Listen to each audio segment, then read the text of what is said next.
Assalamualaikum warahmatullahi wabarakatuh. Pada kesempatan kali ini, kita akan membahas materi PAI dan PP kelas 7, bab 4 dengan judul Indahnya Kebersamaan dengan Sholat Berjamaah.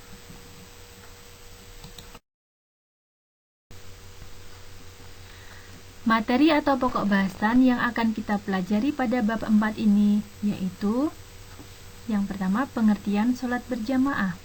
Yang kedua, hukum melaksanakan sholat berjamaah. Yang ketiga, dalil nakli yang memerintahkan untuk sholat berjamaah. Yang keempat, sholat yang disunahkan berjamaah. Yang kelima, ketentuan menjadi imam. Yang keenam, ketentuan menjadi makmum. Yang ketujuh, halangan dalam sholat berjamaah. Dan yang kedelapan, hikmah melaksanakan sholat berjamaah.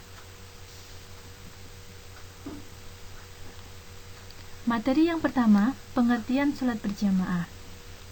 Sholat berjamaah artinya adalah sholat yang dikerjakan oleh dua orang atau lebih secara bersama-sama dan salah seorang dari mereka menjadi imam, sedangkan yang lainnya menjadi makmum.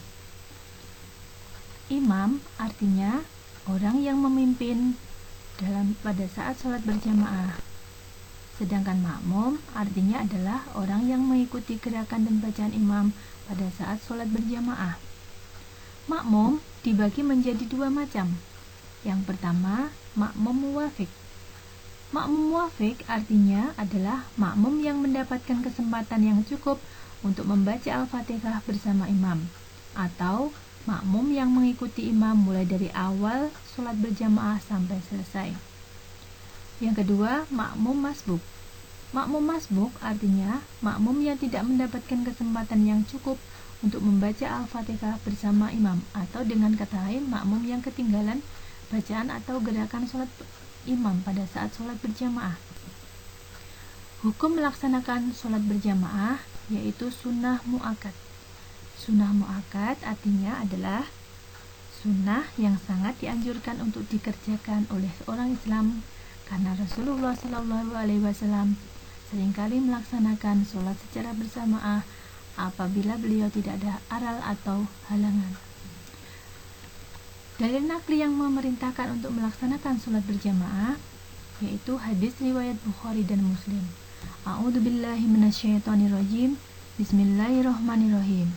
Ani Ibni Umar qala Rasulullah sallallahu alaihi wasallam, sholatul jama'ati tafdulu ala sholatil fardhi bi 27 darajah.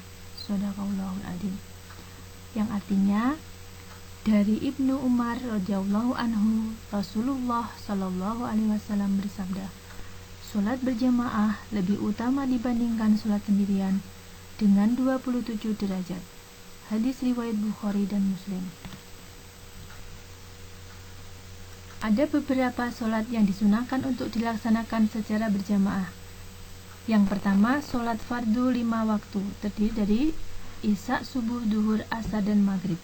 Yang kedua, sholat 2 hari raya, sholat idul fitri dan sholat idul adha. Yang ketiga, sholat tarawih dan witir pada bulan suci Ramadan. Yang keempat, sholat minta hujan atau istisqa. Yang kelima, sholat gerhana matahari dan bulan. Dan yang keenam, sholat jenazah.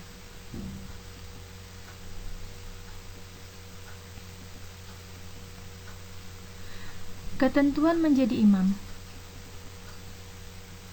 Yang pertama, imam mengetahui syarat dan rukun sholat serta perkara yang membatalkan sholat.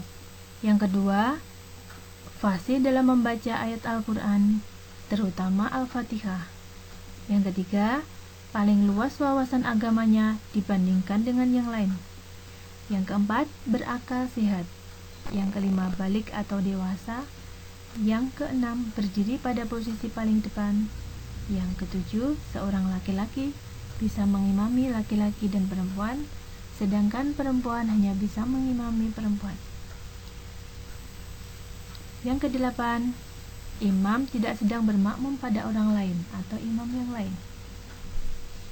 Ketentuan makmum. Makmum harus berniat mengikuti imam. Yang kedua, makmum mengetahui gerakan sholat imam. Yang ketiga, berada dalam satu tempat dengan imam.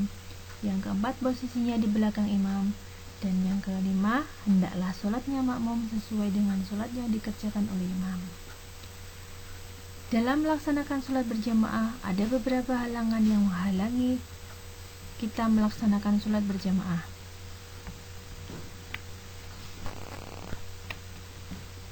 Halangan itu antara lain yaitu hujan yang mengakibatkan susah menuju ke tempat sholat berjamaah. Yang kedua, angin kencang yang sangat membahayakan. Yang ketiga, sakit yang mengakibatkan susah berjalan menuju ke tempat sholat berjamaah. Yang keempat, sangat ingin buang air besar atau buang air kecil. Yang kelima, karena baru makan makanan yang berbau busuk dihilangkan, seperti bau bawang, petai, jengkol.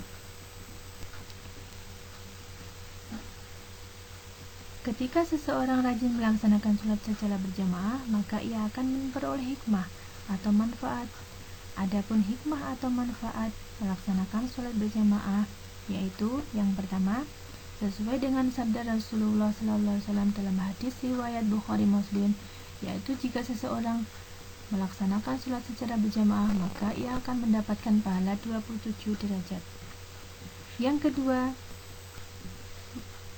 terjalinnya silaturahmi antar sesama manusia, khususnya umat Islam. Yang ketiga, mengajarkan hidup disiplin, saling mencintai dan menghargai.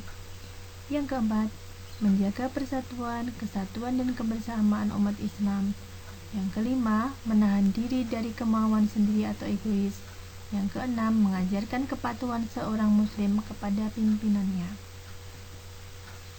Dengan mengetahui tentang hikmah melaksanakan sholat secara berjamaah, maka sangat rugi atau disayangkan jika seseorang muslim yang dekat dengan masjid memiliki kesempatan melaksanakan sholat berjamaah, tetapi ia tidak mau melaksanakan sholat secara berjamaah.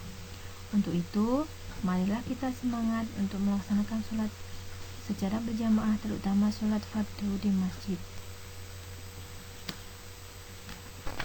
Demikian tadi uraian materi bab 4 tentang indahnya kebersamaan dengan sholat berjamaah. Semoga bermanfaat bagi kita semua. Assalamualaikum warahmatullahi wabarakatuh.